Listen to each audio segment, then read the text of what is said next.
There needs to be clear guardrails that's implemented with DeFi. There needs to be an accountable party that participates in these pools. There needs to be digital identity, credentials.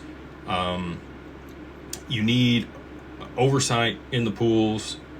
There's just a lot of things that don't exist anywhere other than the XRPL.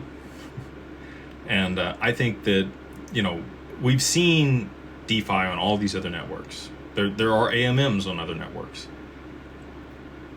I think Ripple and the developers of the XRPL and the validators on the XRPL have been very methodical, watching from a distance, seeing all the mistakes that have been made over the past decade, and taking notes, and working with institutions and regulators and compliance in order to be able to make sure that the guardrails are in place on the XRPL for this to actually be adopted by institutions and in a regulated way, so that that capital can move into DeFi, or they can use that as the infrastructure to facilitate all of these capital markets, because that's what it is. It's marrying the two. 10 years from now, it's just going to be finance again.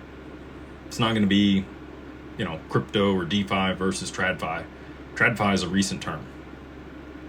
It used to just be finance before there was DeFi.